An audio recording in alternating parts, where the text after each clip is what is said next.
Assalamualaikum warahmatullahi wabarakatuh. Halo teman-teman semua, perkenalkan aku Muhammad Abdul Aziz. Saat video ini dibuat, itu aku masih menjadi mahasiswa di UN Sunan Gunung Jati Bandung. Program studi pendidikan kimia aku masih semester 6. Jadi pada video kali ini, video pertama aku sendiri dalam hal memberikan sharing dan seterusnya, aku pengen menantang diri aku sendiri untuk berbicara di depan kamera selama 30 hari. Nah, setelah 30 hari ini selesai, aku tambah seterusnya juga 30 hari sampai 3 kali fase. Fase pertama, secara rinci, itu aku masih sedikit-sedikit melihat skrip. Kemudian yang kedua, itu tanpa skrip, tepatnya di hari ke-31. Dan nanti di 30 hari selanjutnya, aku coba ngemaduin antara tidak menggunakan skrip dan ilmu-ilmu public speaking lainnya supaya aku lebih fleksibel untuk menyampaikan sesuatu seperti itu. Jadi challenge 30 hari berbicara di depan kamera ini udah banyak banget ya, terutama di Instagram, di TikTok dan seterusnya. Dari orang-orang yang pengen belajar berbicara atau belajar public speaking di depan kamera, karena jujur nih dari aku sendiri juga ngerasain kesulitan untuk berbicara di depan kamera. Tapi bukan berarti aku FOMO atau ikut-ikutan dengan orang lain ya untuk membuat challenge ini.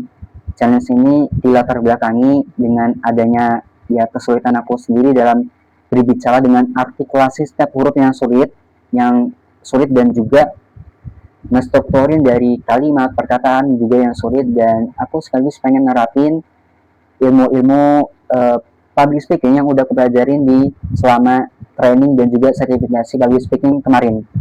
Jadi secara rinci, aku pengen ngebiasain diri berbicara di depan kamera, karena jujur aku termasuk orang yang relatif nyaman berbicara langsung di depan umum atau public speaking secara offline, karena jujur itu bersifat fleksibel dan tidak terikat, sehingga itu ngebuat kita merasa bebas dalam mengatakan sesuatu, kemudian interaktif dengan orang-orang, dan seterusnya.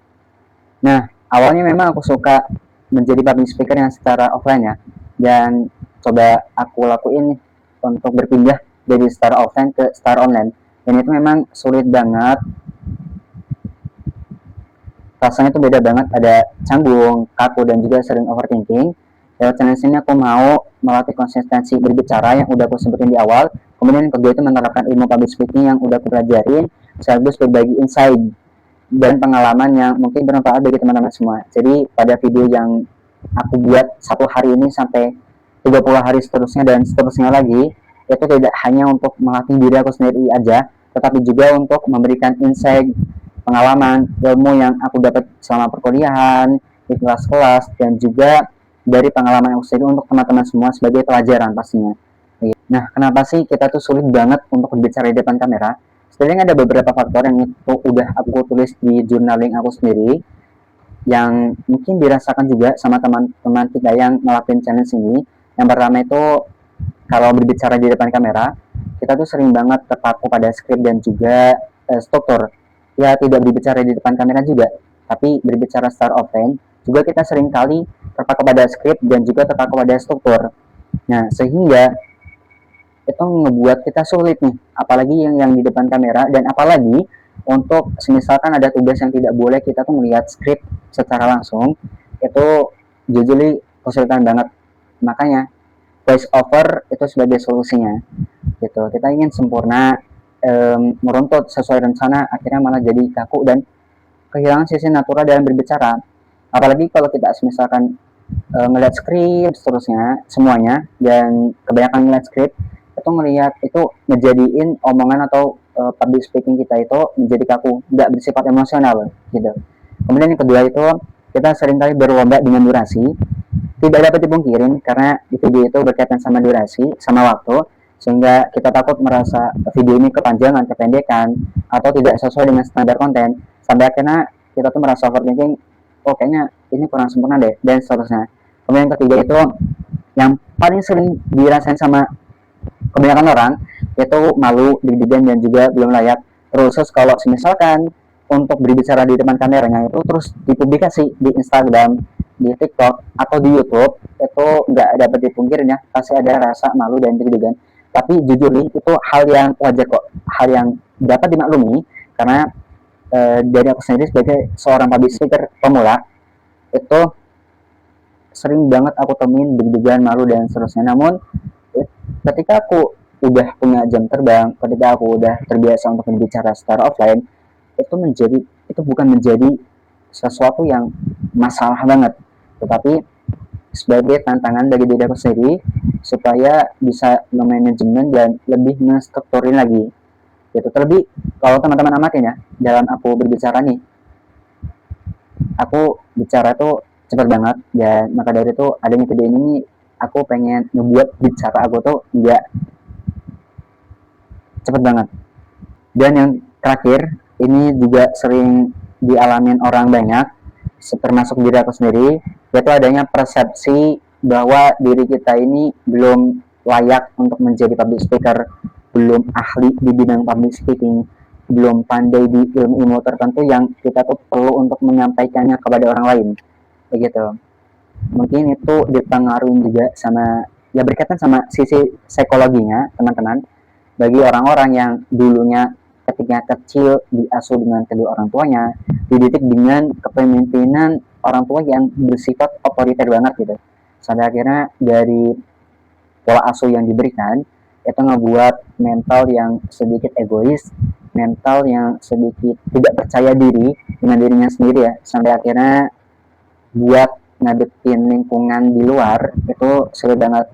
Dan itu sama yang aku rasain juga, yang dimana ketika aku berbicara untuk memberikan saran atau apapun itu yang bersifat aspirasi dan perlu disampaikan kepada orang banyak, itu seringkali aku dipotong dan juga seringkali disandah dengan tidak adanya rasionalisasi dari orang tersebut, sampai akhirnya aku ngegeneralin lah pendapat, ngegeneralin dari potongan orang lain ini.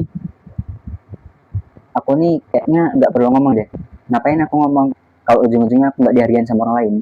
Nah itu mental block, dan itu sebuah generalisasi yang salah banget, atau dalam sesat pikir itu disebutnya bias konfirmasi. Dan jujur nih memang aku ngerasain dan ngalamin yang namanya bias konfirmasi, yang konfirmasi bahwa aku itu tidak sebaik itu atau tidak seahli dan tidak ada dalam hal public speaking atau mungkin di bidang-bidang ilmu lainnya. Tapi tidak apa-apa, karena itu hal yang wajar juga, dan untuk mengatasinya kita perlu adanya lingkungan yang suportif, atau juga diri kita yang suportif sama diri sendiri, dengan cara kalau aku melalui journaling dan baca buku dan seterusnya gitu. Karena melalui journaling jujur kalau tidak semisal kan nggak bisa nyampaikan pendapat ke orang lain, kita bisa nyampaikan pendapat kita, ide-ide kita yang dapat muncul di benak kita, di pikiran kita, itu kita letakkan di buku journaling kita ini, begitu.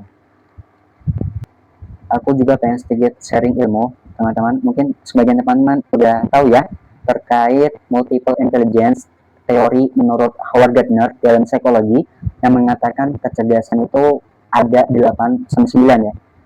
Gitu. Yang 8 ini mengatakan tidak ada kecerdasan eksistensial, cuman yang 9 ini mengatakan adanya kecerdasan eksistensial.